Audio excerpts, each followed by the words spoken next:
Strange Utah earthquakes reveal volcanic activities hidden below the desert.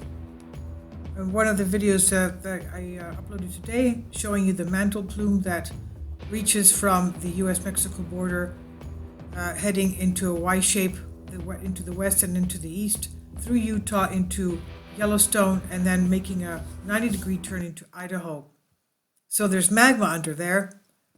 As the Science Alert Peter Doctoral on Bended Reality, it might not look like it, but the arid expanses of Utah conceal an ancient volcanic complexes. There's about 10, 11 volcanoes there around south of Salt Lake City. So ancient volcanic complex and its hidden underground system is still active far below the desert surface, according to scientists. And according to a new study, a pair of recent earthquakes were not indicative of tectonic activity, but were seismic rumblings produced by the Black Rock Desert volcanic field. It's an ancient volcanic system in Utah's Sevier Desert that's been active for over 6 million years and apparently is still active and kicking today. Seismologist Maria Messimeri from University of Utah says, "Our findings suggest that the system is still active and that the earthquakes were probably the result of fluid-related movement in the general area.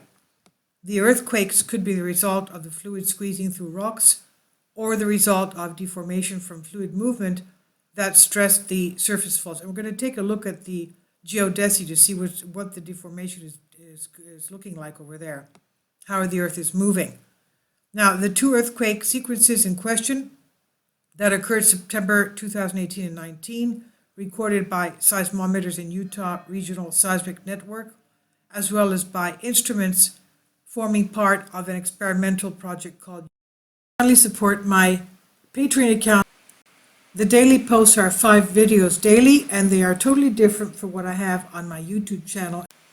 Thank you so much for your support and that you find all my content so interesting. You'll find the Patreon account details in the description box below. The experiment called Utah Forge, run by the U.S. Department of Energy. Subsequent analysis of the waveforms from the episode showed that these quakes were not the result of tectonic activity, with shallow signals emanating from depths less than 2.5 kilometers or 1.5 miles under the surface. So they were volcanic activity. Seismic signals from these earthquakes were unusual and uncharacteristic for tectonic earthquakes, and we rule out the possibility of a mine collapse or explosion, she said. She said, "We confirm that the two earthquakes are shallow and find distinguishable surface deformation." So we're going to look at the GPS deformation in Utah in a few seconds. Now, the evidence suggests, she said, unlike other earthquakes in the area that stem from fault movements and tend to produce more seismic energy, the shallow earthquake events were produced by the transport of volcanic fluids within the Black Rock volcanic field, whether heated water or rocky magma.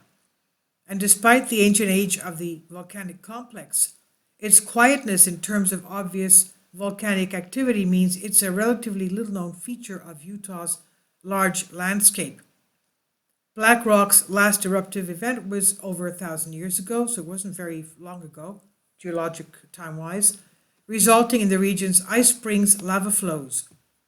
Now, as for whether the most recent rumblings are indicative of future outbursts, there's no evidence for that, the researchers say, but these earthquakes are a reminder that Black Rock is still active after all these years and that this dormant volcano is not extinct. The results showed us, Messimeri said, that we should give more attention to the Black Rock area. She says we need to improve seismic and volcanic monitoring in this area so that we are aware of small changes that could occur. And these were reported on Geophysical Research Letters from Science Alert. This is on Bended Reality. Let's take a look at the GPS movements. Our volcano discovery, the volcanoes of Utah, 8. And as you can see, they're all in the line of the path of the magma, the magma coming from the US-Mexico border into Yellowstone, Wyoming, and then making a right turn into Idaho. That's part of the Y, with the eastern branch, and the western branch goes under the volcanoes of the west coast of California and up. So these are the 8 volcanoes, as we can see. Even though they're shown extinct, they're not. They're actually, okay, this is dormant 1 out of 5. It says Black Rock Desert. Let's get more information on that. Sorry. Okay. Black Rock volcanic field. There's a picture of it, as we can see. Recent little earthquakes. Okay. So the Black Rock volcanic field, group of small volcanic fields, southern central Utah. That's south of Salt Lake City, as we said. At the eastern margin of Great Basin, the youngest volcanic area in Utah, and contains both Utah's youngest known rhyolite dome and its youngest lava flows, and roughly 660-year-old ice spring lava flows located at ice springs. These lava flows extend 4 kilometers northwest of Black Rock Station. And these are the earthquakes that we had recently, small, but you can see they're not deep at all, especially this one. Okay. And going back a little bit, there we go. And pulling out, there we go. Okay. Volcano listing, as you can see. Okay. Let's go to our, oh, there's a Filmora Butte. Let's go there. Where is that? Again, that's it. And let's go to our Geodetic so we can see what's happening there in Utah. Okay, so this is our Geodetic, and I'll leave a link. This map shows all the GPS stations throughout the world. Okay, this is Wyoming. This is Salt Lake City. That's Salt Lake City, Salt Lake. Let's go. Okay. No, I'm trying to show the, okay, there you go. That's Salt Lake right there. And let's go in a little bit more. You can see it much better this way. Aerial views of what we have there. Salt Lake City, that's a lake. And let's take one, this should be moving because this part of the lake has been filled throughout the years, but let's go here. Let's go take this one and see the deformation, what's happening there. This is LMUT. If it goes up, it means it's going east. This is not going up, so it's going west. And this graph here shows north. If it goes up, it goes north. It's not going up, it's going south. So this is going southwest, and it's pretty steady. Let's go to the areas around here, which has the volcanic fields. It's going southwest, and basically it's somehow decreasing now. It's deflating. And let's go a little bit further down. Okay, this is going southwest. Maybe they calibrated the machine there, but it looks steady. And a little bit more. Let's go here.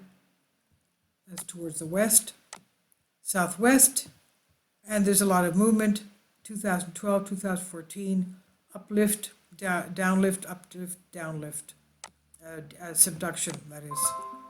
Okay, and let's go a little bit above, in this area above Salt Lake, PO57. There's a little bit of an inflation there.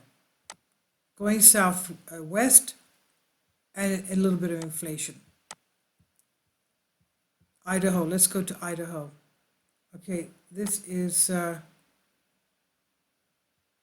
where's our, Idaho Fields. So this is Yellowstone right there. Let's go to Idaho Fields. You can see beautiful lava flow there. Center, craters of the moon area. Okay, let's go in here, what's happening here. This is basically a little bit deflating. It's going southwest. And something between Idaho and Yellowstone, southwest, and it looks seasonal to inflating. So that's our area, the aerial of it. Let's pull out a little bit more. Utah, right there. Let's take one south, UTJU, and that's pretty steady as well. Basically, they're moving southwest, this way. So I'll leave links below for you for this. Please leave your comments and thank you for your support.